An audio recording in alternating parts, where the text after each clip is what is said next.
All right, so sales, right? Super important to your business, and really, it's number one priority. Okay, as we know, your business needs cash flow in order for it to survive, right? If your business does not have any cash flow, it's a very expensive hobby. Okay, think about it. We put all this time, this money, this energy, this effort into our business, and if it's not producing any fruit, then what is it actually doing? Right? It's just become a huge, time suck that is not only affecting us, but it's affecting the people that we're around because more often than not, we're not spending time with them. We're not doing the things that we need to be doing. And it just becomes a very frustrating process. So we need to reshift our focus and make sure that at any given time, whether you're starting, you're scaling, doesn't matter, sales is the priority. Okay. And I know for many beginners, this is kind of a hard thing to understand because um, sales has like again that stigma around it, right? That grimy used car salesman type of thing, where generating sales makes people uncomfortable. But the reality is that you're not selling; you are solving problems. Okay, and at a certain point, those problems that need to be solved should be paid for. People will be excited and willing to pay you to help them solve a problem. Okay. But going back to the priority of your business, right, making sure that it's giving you a return on investment and return on effort, as I've talked about before, is putting sales first. Okay. There's many times when I meet entrepreneurs or business owners that are just starting out and they're like, I got to have a website, I got to have a logo, I have a color scheme. I want to get all this tech, right, to get my business up and going. And there's a sense of pride and accomplishment once you have all these things in place. It's like, yeah, all right, I'm legit. I finally made it. I'm good, right? I got all my social media ready to go and all that. But I asked them, have you generated any sales? No, I haven't. How are you going to generate sales? Well, I yada yada yada, right? So the more important thing here is you have to switch your perspective, right? Kind of flip flop it a little bit. Um, the reason why is because we need cash flow into the business.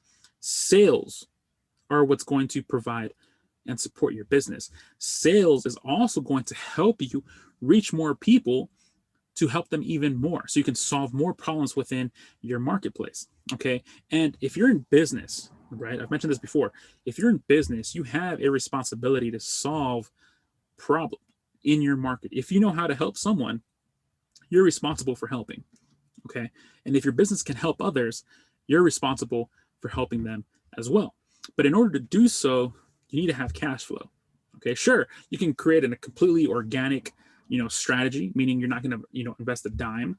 But in order to have tools and tech that are going to help you to do that, you're going to need to invest. You're going to need to put money into it. So at the end of the day, you are going to need some kind of cash. All right.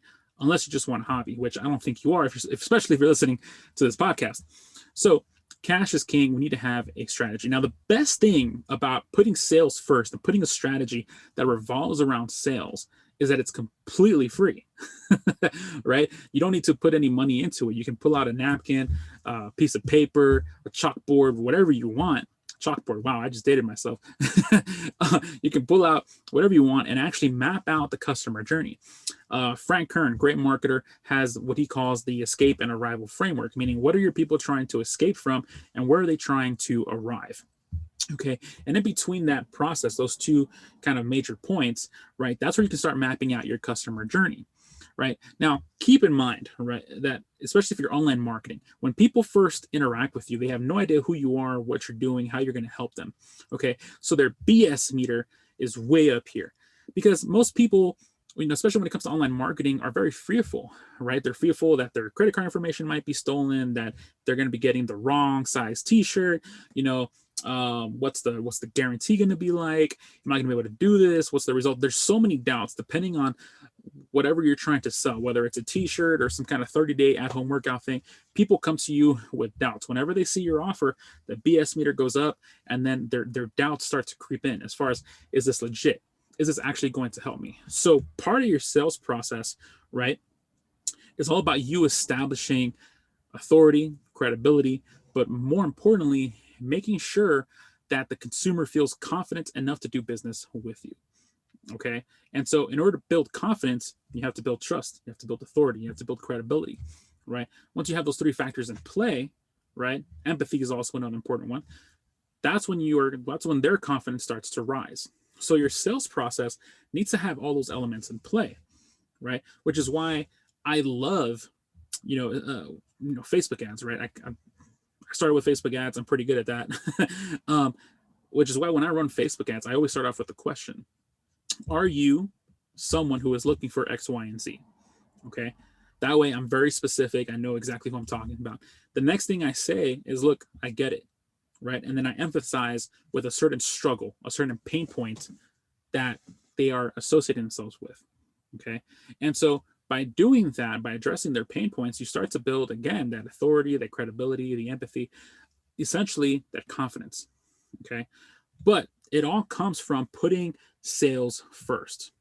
That's the idea, is how can I generate more sales? Well, if I know my people are coming to my business with hesitations, what can I put in place to ease those hesitations? How can I make them feel more comfortable? How can I make them feel more welcome? What information do they need in order to feel assured of themselves, right? What needs to be in play? And then as I go through my sales process, as I go through the customer journey, I'm constantly asking myself those questions. Okay, well, they just saw my business. What do they need to feel good, confident, and want to do business with me? Perfect. Next step. What do they need to feel good, feel confident, do business with me? Perfect. Boom. Next step, right? Every single step of the customer journey, I'm looking at ways to make my customers feel more comfortable, more known, to improve my credibility, my authority, and ultimately help them solve a problem. Okay. But all of that comes from putting sales first. Once I map out my game plan, once I map out my customer journey, I then look for the tools that are going to help me facilitate that. Okay. The tools are secondary. They're going to help me get the job done, but ultimately I need the strategy. I can have every, tool known to man, and you tell me how to build, you tell me build a house. I'm going to be able to put something similar together, but I'm not going to be able to build you a house. I need the blueprint. Okay. I might be able to build you something. I just wouldn't recommend you walking in or living in it or sleeping or anything. All right. Um, but that's about it, right? You need the blueprint. You need the strategy. Okay. And when you focus on sales, the strategy always revolves around that. Okay. And of course, if you're depending on where you are, especially if you're starting out, sales can be rather intimidating, but it's up to you how you want to facilitate that strategy. If you just want to go sale after sale and you don't really care about building a relationship, you can do that with your strategy. If you want to focus on building a relationship, you can do that as well, right? If you want to find a happy medium between the two, you can do that as well. It all comes from how you want to implement, how you want to run the strategy for your business. But ultimately, you have to focus on how are you going to generate sales? Because again, sales is the lifeblood. You need cash flow to survive. If you have no cash flow, you're not going to survive. So if you can get over the sales hump and focus on, okay, where in my business are there opportunity for me to generate sales, right? Another way to look at that question is, how many more ways can I help my customers? How many more ways can I solve their problems? That's income stream opportunity right there, and a perfect way for you to get started on maximizing your sales. So today, if you have some time, go ahead, go into your business, take a look at where you can solve more problems. Take a look at where you can add more value, and you're going to find some pretty cool income opportunities for yourself in order to maximize sales. And if you're just starting out, focus on sales first. Everything will fall into place. But don't worry, it's all good, because it's up to you to create that strategy and run it how you see fit. But you need to make sales first. Thanks so much for listening to today's episode. I'll see you in the next one.